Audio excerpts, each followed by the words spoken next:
기도하겠습니다. 하나님 아버지, 주님의 자비하심과 은혜를 의지하여 이 시간 하나님께 가까이 나아갑니다. 저희들을 긍휼히 여겨주시고 저희들의 기도를 들어 응답하여 주시고 피로들을 채워 주옵소서. 주 예수 그리스도의 이름으로 기도하옵나이다. 아멘. 찬송가 287장 찬양하겠습니다. 찬송가 287장입니다.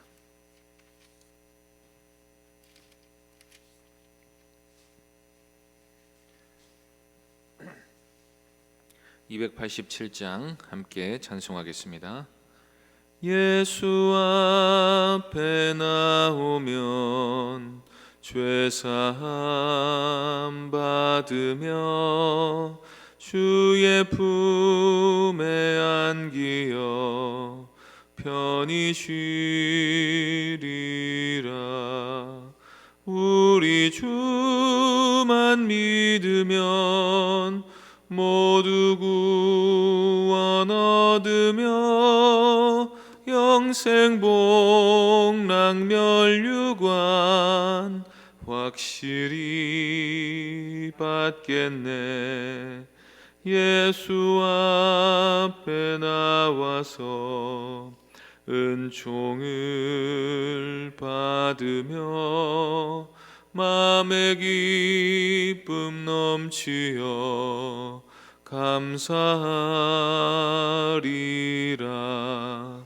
우리 주만 믿으면 모두 구원 얻으며 영생 복락 멸류관 확실히 받겠네.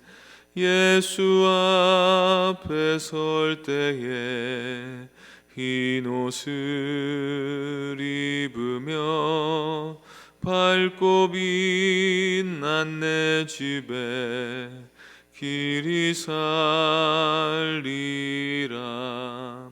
우리 주만 믿으면 모두 구원 얻으며 영생 복락 멸류관 확실히 받겠네.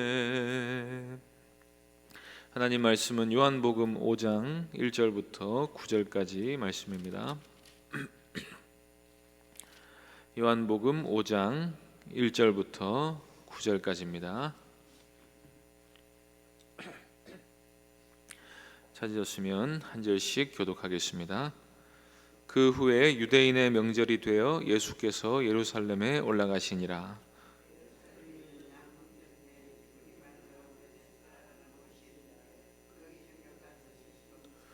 그 안에 많은 병자, 맹인, 다리 저는 사람, 혈기 마른 사람들이 누워 물의 움직임을 기다리니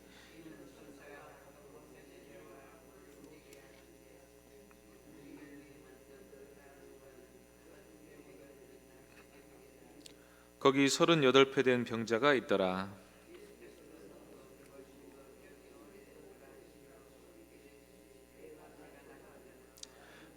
병자가 대답하되 주여, 물이 움직일 때 나를 못에 넣어주는 사람이 없어 내가 가는 동안에 다른 사람이 먼저 내려가나이다. 함께 읽겠습니다. 그 사람이 곧 나아서 자리를 들고 걸어가니라. 이날은 안식일이니. 아멘. 이 시간 내가 낫고자 하느냐는 제목으로 하나님 말씀 전하겠습니다. 죄는 하나님을 향한 반역이기도 하지만 또 한편으로는 영혼에 들러붙어 있는 질병이기도 합니다. 이 병은 근본적이고 치명적이어서 사람이 고칠 수가 없는 병입니다. 시체에서 온갖 더러운 것이 나오듯이 이 죄는 사람의 영혼을 오염시키고 부패시켜서 사람에게서 온갖 악하고 더러운 것이 나오게 만듭니다. 예를 들어 욕설이나 음담패설을 일삼는 사람은 그 사람 속이 이미 시커멓게 부패해 있음을 드러내 보여주는 것입니다. 그런데 죄는 마치 나병처럼 사람을 산채로 썩게 만들면서도 고통을 느끼지 못하게 만들어 버립니다. 사람이 자기 죄 때문에 영원히 썩어 문드러져 가는 중에도 자기에게 아무런 문제가 없다고 느끼게 만드는 것이 바로 죄의 무서움인 것입니다. 그래서 사람이 죄성이라는 불치병에 걸렸음에도 불구하고 자기에게 아무런 문제가 없고 누구의 도움도 필요하지 않고 자기 스스로 인생의 문제를 해결할 수 있다고 생각하는 어리석고 고집스러운 상태에 빠지는 것입니다. 오늘 본문에서 우리 주님은 한 불치병 환자를 만나십니다. 그 환자는 처음부터 불구로 태어난 것 같지는 않습니다. 이 환자는 건강하게 살다가 병에 걸렸고 그 때문에 자리에서 일어날 수 없게 되었습니다.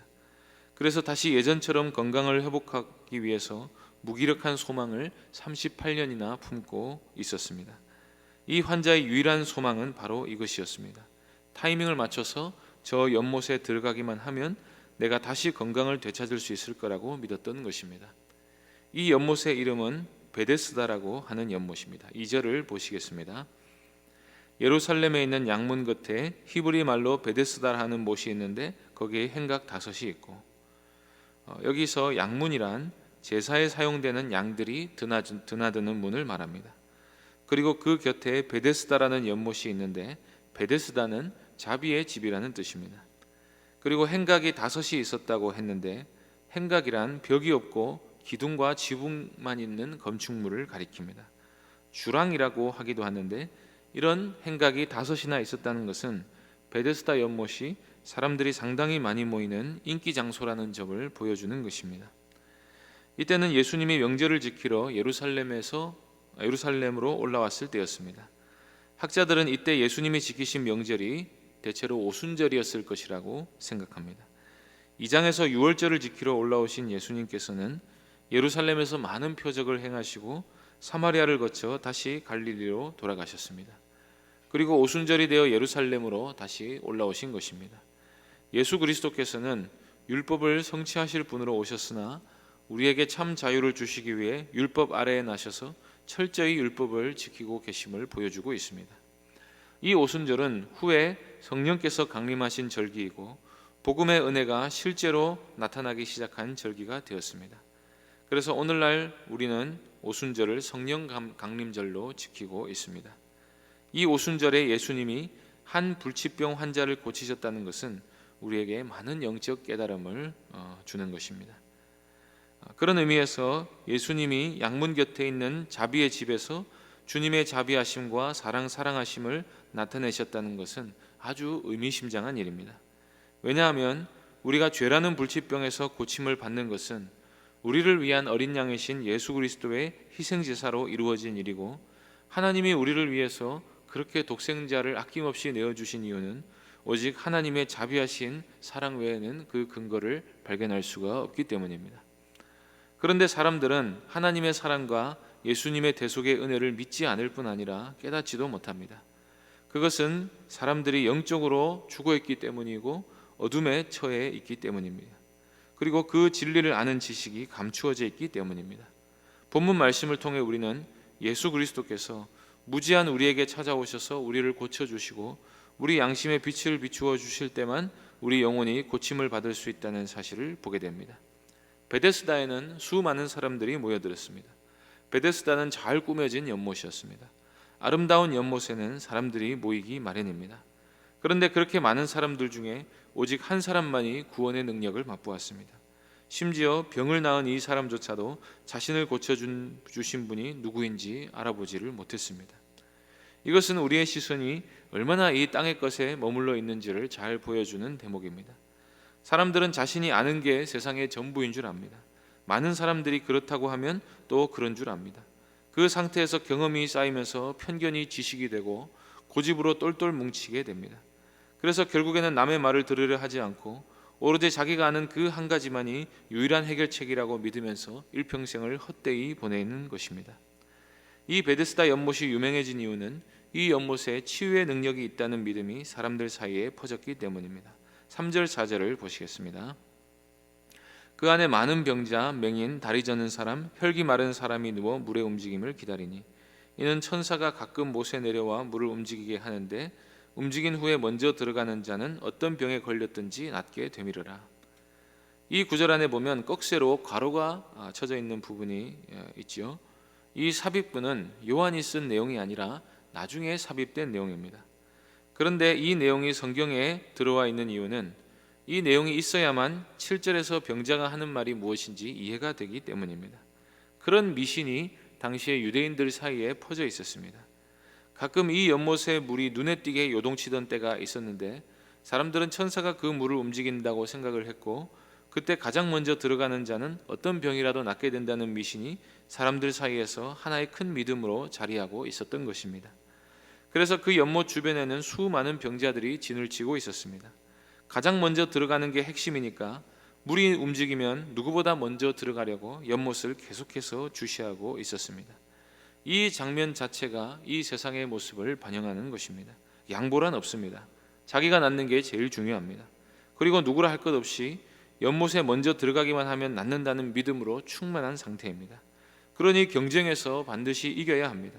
좋은 자리를 선점해야 하니 자리 다툼도 만만치 않았을 것입니다. 그리고 오로지 그 연못만 바라보고 있습니다. 이게 성전에 계신 하나님을 섬긴다는 유대인들의 민낯입니다. 병에 걸렸으면 만민이 기도하는 집에 가야 할 것이 아닙니까? 질병을 주신 하나님의 뜻이 무엇인지를 헤아려 보아야 할 것이 아닙니까? 더 나은 안식, 그리스도가 오셔서 완성하실 하나님 나라를 대망해야 할 것이 아닙니까? 그 모든 믿음은 어디에 팔아버렸는지 사람들은 세상에서 효과가 있다는 온갖 것을 다 쫓아 살아갑니다. 어떤 사람이 주식해서 돈을 벌었다 하면 우하고 거기로 몰려갑니다. 어떤 사람이 부동산으로 돈을 벌었다고 하면 또 그리로 몰려갑니다. 어떤 사람이 장사가 잘 된다고 하면 앞뒤 가리지 않고 사업에 뛰어듭니다. 어떤 치료법이 효과가 있다면 물불 가리지 않습니다. 굿이라도 합니다. 내가 반드시 나아야 하면은 아무거나 다 믿습니다. 그런데 단 한 가지, 하나님만은 믿지 않습니다.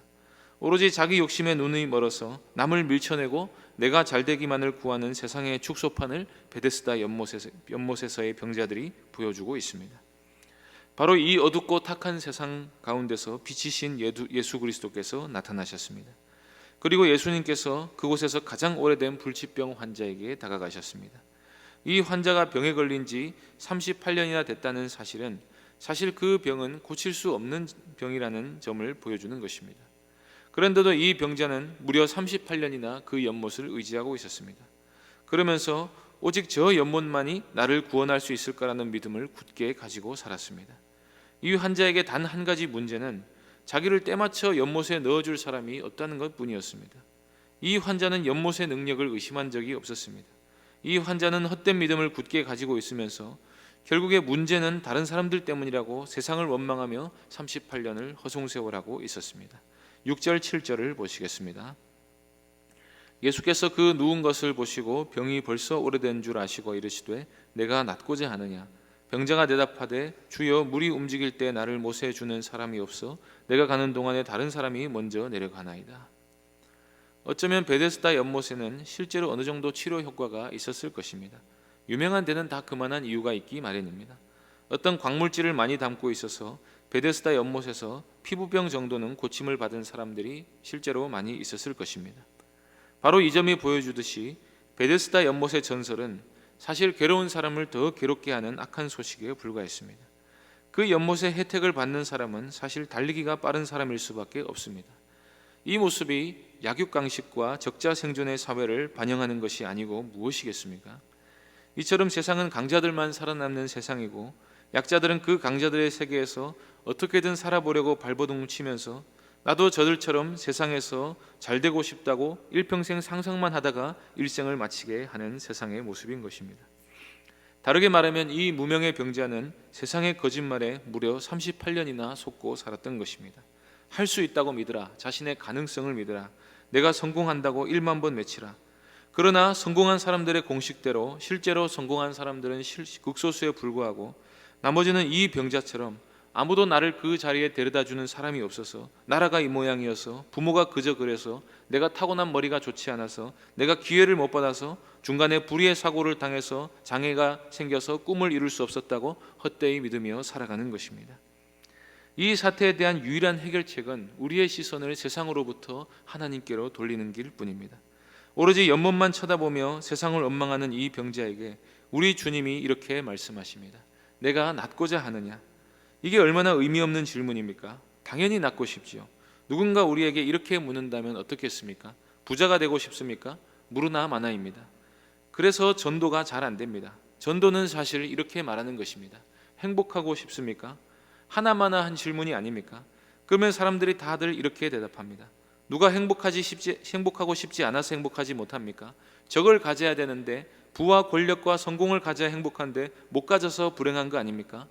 바로 여기에 문제의 핵심이 있습니다. 우리 주님은 바로 우리의 그 잘못된 시선을 세상에서 주님께로 옮기시려는데 목적이 있는 질문을 하신 것입니다. 이 병자는 낫고자 하느냐 하는 질문에 내가 방법을 몰라서가 아니라 어쩔 수가 없어서 이러고 있습니다 라고 대답을 한 것입니다. 그때 주님이 이렇게 말씀하십니다. 8절 9절을 보시겠습니다. 예수께서 이르시되 일어나 내 자리를 들고 걸어가라 하시니 그 사람이 곧 나아서 자리를 들고 걸어가니라. 이 병자는 자신이 생각지도 못한 놀라운 구원을 경험했습니다. 그렇게 우리가 예수님을 알게 된 것입니다. 우리는 죄사함으로 말미암는 하나님과의 화목이라는 구원을 생각하지도 못한 사람들입니다. 우리 역시도 세상에서 이름 날리고 돈 잘 버는 것을 성공이라고 생각했던 사람들입니다. 오로지 그것밖에 모르던 우리에게 주님이 찾아와 주셔서 예수 그리스도가 누구신지, 영생이 무엇인지 보여주신 것이 아닙니까? 그래서 우리가 하나님 나라의 영광을 보았기 때문에 세상 욕심을 버리고 주님으로 말미암은 기쁨을 누리며 살아갈 수 있게 되는 것이 아닙니까? 죄라는 불치병에 걸려있던 우리를 주님이 고쳐주셨기에 우리가 일어나 예배하는 사람이 될 수 있었던 것이 아닙니까? 이제 우리의 시선을 돌려 예수 그리스도를 다시 바라볼 수 있기를 바랍니다.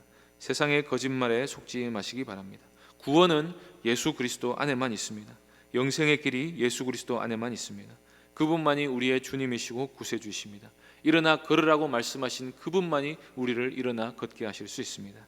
이 예수 그리스도를 믿음으로 날마다 영생을 취하며 살아가는 귀한 성도님들 되시기를 바랍니다. 기도하겠습니다.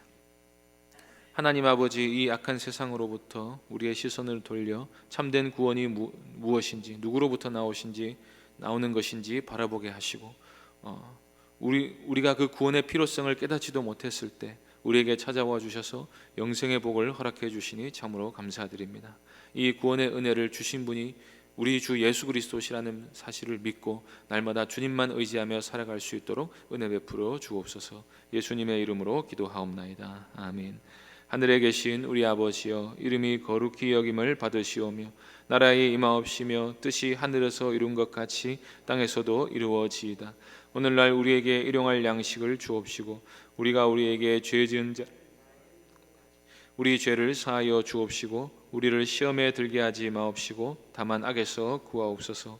대개 나라와 권세와 영광이 아버지께 영원히 있사옵나이다. 아멘. 이 시간 말씀을 기억하며 기도해 주시고 세교회당 중공 허가를 위해서 또 병중의 성도들을 위해서 기도해 주시고 개인적으로 기도하시기 바랍니다.